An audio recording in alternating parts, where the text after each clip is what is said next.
gets eaten alive and lives.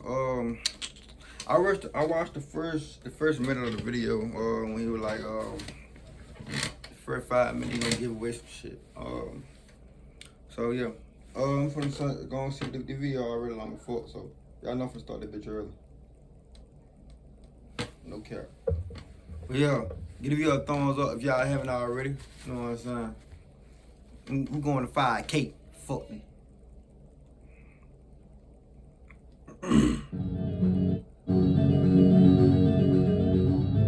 On July 19th, 2013, 49-year-old Matt Dyer climbed on board a tiny 19-seat Twin Otter airplane that was parked on the tarmac of the Montreal International Airport in Canada. Matt was about to take off on the first of 2 flights that would take him and 7 other adventurous people deep into one of the most remote and wild regions in North America. For Matt, this trip was going to be the most amazing journey of his life. He had seen the ad for this 2-week-long expedition about a year earlier when he was looking through a magazine put out by an environmental organization called the Sierra Club. Now, even though Matt was a lawyer, he didn't make much money. He lived in this tiny town in central Maine where he made a living by offering either free or very low-cost legal assistance for some of the state's poorest residents. But Matt was an avid outdoorsman, and when he saw the opportunity to explore one of Canada's newest national parks that was so far north it was practically in the Arctic Circle, he decided the hefty $6,000 price tag was well worth it. 2.5 hours later, after flying over 900 miles due north away from the airport in Montreal, the Twin Otter airplane that Matt and the others were riding on touched down on a narrow gravel landing strip situated between this huge forest on a mountainside and a river on the other side. After climbing off the plane with all of their equipment, Matt and the 7 others hustled their way over to this stretch of flimsy plywood buildings that lined the runway. These buildings and this entire area they were in was not a part of this new national park they were going to. This was like their staging area to prepare and get ready before catching another flight that would bring them into the park. And so Matt and the 7 other people he was with, which included the 2 triple You gotta take 2 flights just to get to a motherfucking plane. I don't like how this sound already. It's like they finna drop their ass off in the jungle. What them shows used to call when they drop them off in the jungle for a couple weeks or so, and they have to survive on their own? I forgot what that show called, bro.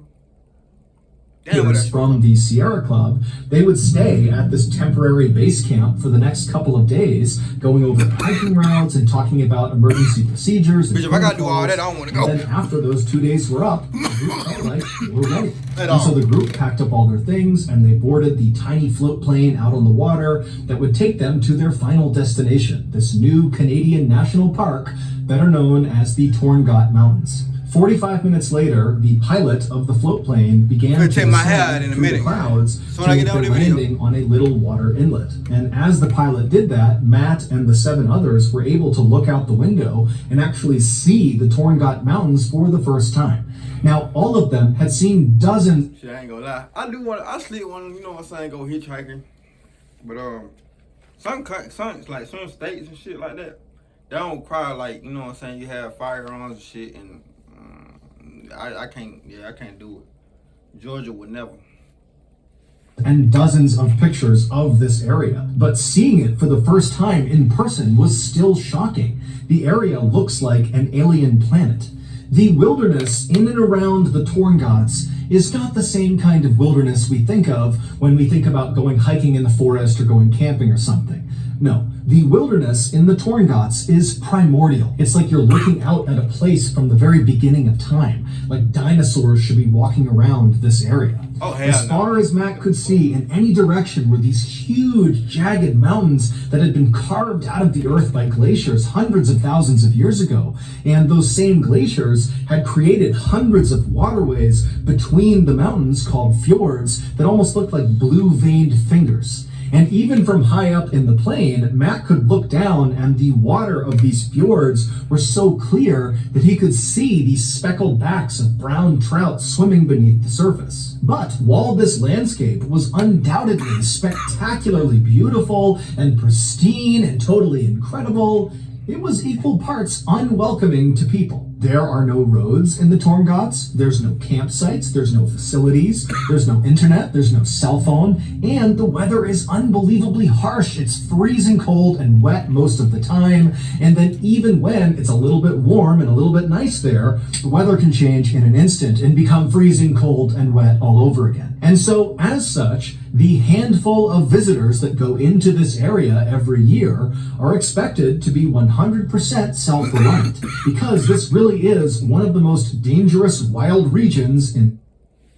As experts in online education, Purdue University Global gives you all the flexibility you the world. But for Matt, as he looked out his window and surveyed this landscape, he wasn't second-guessing his decision to go into this hostile environment. No. I mean, the reason he was willing to fork over all that money to go on this trip is because he really wanted to experience extreme wilderness firsthand. And so finally, the pilot of the float plane came into land on this little water inlet, and then the pilot ferried the craft over to this beach, and then Matt and the 7 others piled off onto land with all of their things, and then as the pilot turned around and left, the 2 Sierra Club trip leaders, a 61-year-old man named Rich Gross and a 60-year-old woman named Marta Chase, told the group to pick up their things and follow them. And so Rich and Marta led the hikers about 500 feet away from where they had just been dropped off, up to this slightly elevated, mostly flat area that kind of overlooked the fjord and had this incredible view of all the mountains around them. Now, unlike the temporary base camp they had been at for the past couple of days, this camp was nowhere near any forests. They were basically on a wide open plain that kind of went right up into these mountains. So it's very wide open where they're staying. And so after Rich and Marta instructed the group where to set up their tents, Matt and the others got to doing that, and then after they were all set up, Rich and Marta put a small electric fence around the perimeter of their tents to keep any nosy animals out, and then the group headed up a little higher on this mountain near them to take their first group photo. And in this photo, they all look so happy and so excited for what's to come. And over the next couple of days, their trip would go exactly to plan. During the daytime hours, they would hike all of their pre-planned hiking routes all over the mountains and down near the water. And at night, they would eat their food and drink fresh water from the fjord and swap stories from back home. But their perfect trip was about to become a nightmare.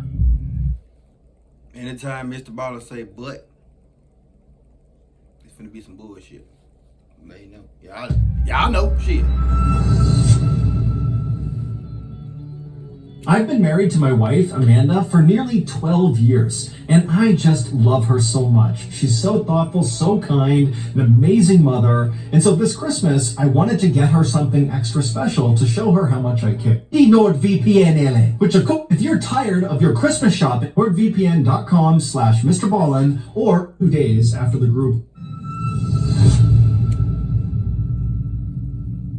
In the early evening hours of Tuesday, July 23rd, so 2 days after the group arrived in the Torngot Mountains, Matt and the others returned from one of their hikes. Now, the day had been cold and rainy, but the group was in good spirits. This was their last day at this particular camping spot. The next morning, they were going to pack up and head farther inland to their next camping spot.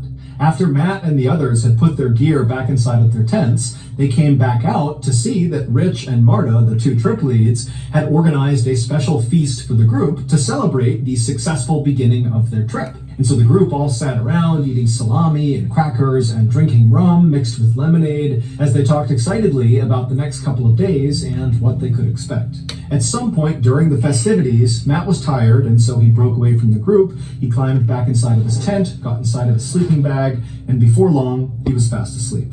A few hours later, around 3:30 in the morning, Matt suddenly woke up. He had no idea what had woken him up, and so for a second, he just lay there listening to the outside world and just kind of staring straight up. Now, the moon was out that night, so there was some illumination, and as he looked straight up at the underside of his tent, he sees this huge figure move across the side of his tent and then stop right on top of him. And then before Matt's brain could process what was happening, this huge figure began pressing down on the fabric of Matt's tent. And so he's seeing his tent collapsing in on him. Matt's not doing anything. He's not saying anything. He's just watching in horror. And then suddenly the tent rips open and these 2 arms reach into the tent.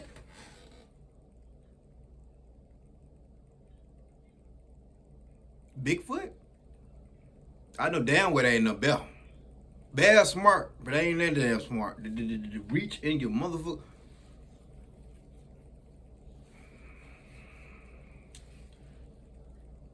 Seeing his tent collapsing in on him, Matt's not doing anything, he's not saying anything, he's just watching in horror, and then suddenly the tent rips open, and these two arms reach into the tent, and they grab at Matt. And Matt threw his hands up in defense and screamed out for help. And as he did that, he suddenly felt this vice-like grip on the top of his head. And then before long, he was being pulled out of the hole in his tent out into the night. And as Matt is being dragged along on the ground, having no idea what's going on, he can't move. All he can hear is this crunching sound, which he would later find out was the sound of his skull and jaw breaking. And he started to smell this horrible, rotten fish smell. And then he felt what felt like saliva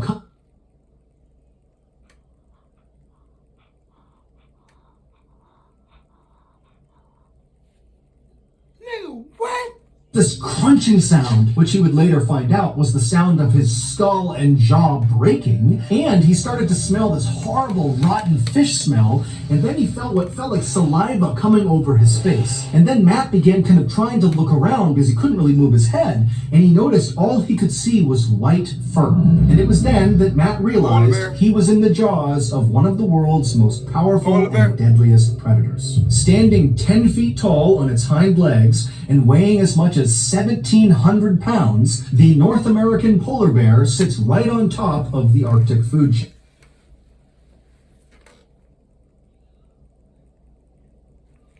My boy, you fucked.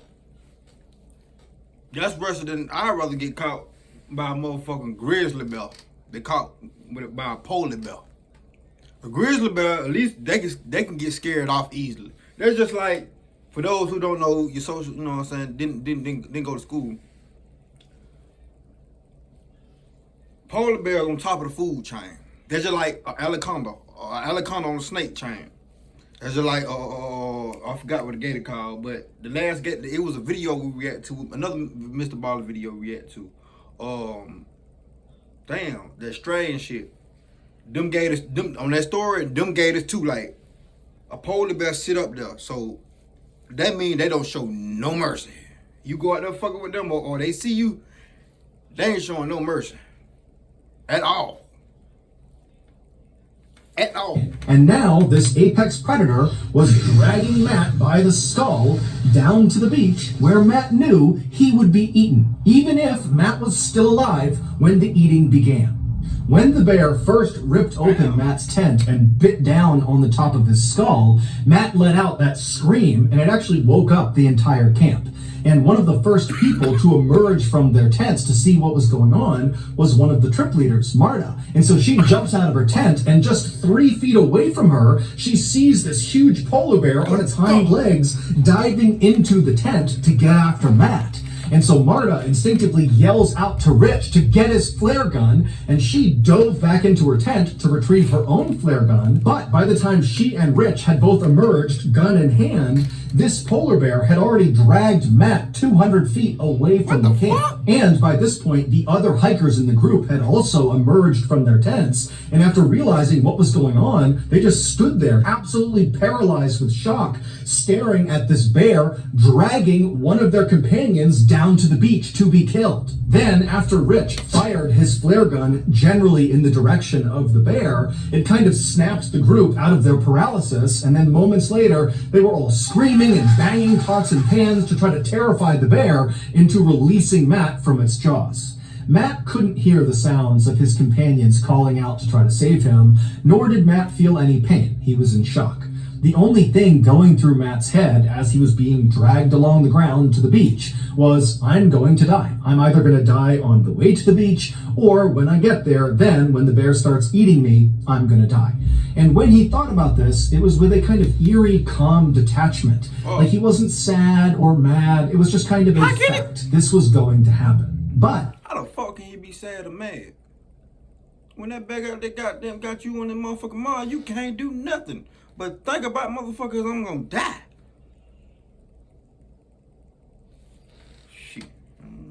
As Matt was kind of making peace with his reality, Rich fired that flare gun shot, and that ball of chemical fire exploded basically right in front of the polar bear's face. And the polar bear, who was startled by the flare, instinctively whipped its head to the side, up, and then down again, and it didn't let go of Matt. And so Matt was whipped like a rag doll up, and then was slammed down into the ground. And when Matt hit the ground, he heard the sound of his neck breaking. But as Matt was laying there, the bear released him from its jaws, and then behind Matt, the bear turned around and began walking away. And so Matt could hear the sound of its big paws moving away from him, and suddenly Matt's thinking, oh my God, I might survive this. And so he tried to lay as still as he possibly could so as not to attract any attention, and he began repeating in his head over and over and over again, please bear, go away, please bear, go away. But as if out of a horror movie, as Matt is laying there repeating this phrase, he hears the sound of this bear stopping, turning around, and start moving back towards him. And so Matt's just thinking, okay, it's gonna come back over here, it's gonna bite my head, and that's the end. But luckily, Rich, by this point, one of the trip leads, had run down closer to the beach, reloaded his flare gun, and right as this bear was going to bite Matt again, Rich had fired that flare, and once again, the chemical fire had kind of exploded right near the bear, causing it to get startled and turned around, it ran off, and this time the bear did not return. It would turn out Rich and Marta, the two trip leaders from the Sierra Club, had chosen a location for this campsite that was so heavily trafficked by polar bears, it was referred to as a polar bear highway. When all of the hikers, which included Marta and Rich, had been given their safety brief when they were staying in those plywood structures at that base camp near the runway, well, part of the brief was whenever you make camp in the Torngots, you want to be at least a quarter mile away from water. Go way inland because the polar bears hunt and fish and walk around. So they knew this shit, and y'all sitting there sleeping by motherfucking water. Hey, but somebody gotta get sued somewhere. Ain't no way, boy. Ain't no motherfucking way. Right along the edge of these fjords. But despite all 7 members of this Sierra Club expedition being experienced wilderness backpackers, none of them really appreciated just how dangerous it was to be camping or even hiking around in known polar bear territory. And so this is why they ultimately ignored the safety brief and set up their first camp just a couple hundred feet away from the water's edge. And even prior to the attack on Matt, when the group literally saw polar bears wandering around near their camp, and even at one point had to fire their flare guns at the polar bears to get them to leave, the group still decided it was best to stay at this particular campsite. Perhaps they believed their electric fence they had set up around the perimeter of their tents would protect them from those polar bears, but obviously that had not been the case. The bear that attacked Matt had been totally unaffected by their fence.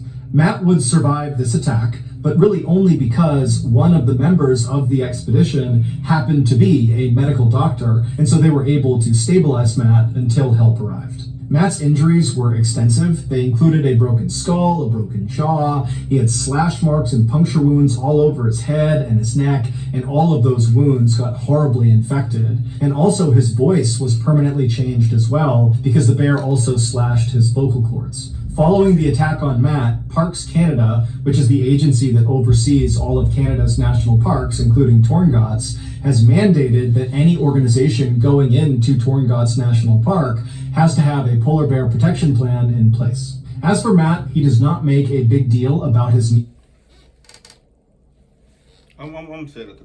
death experience. In fact, he kind of makes light of it and sometimes even makes jokes about it.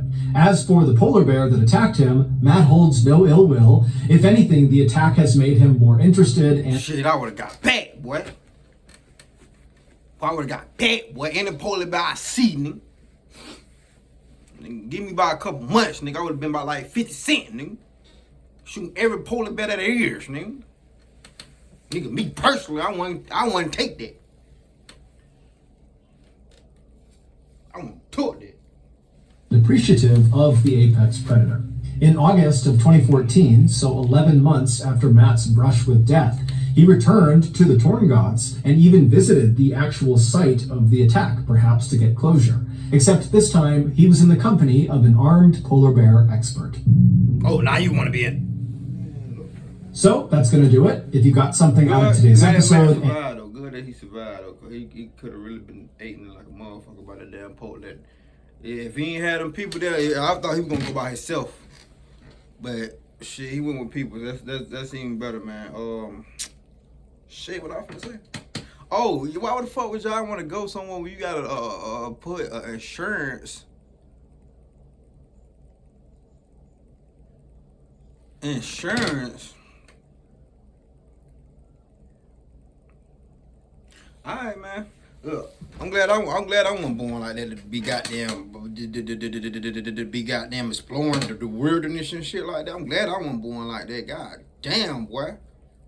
'Cause all these stories that I be what reacted to, Mr. Baller. All these stories crazy than a motherfucker. Damn, show this one. This one of them.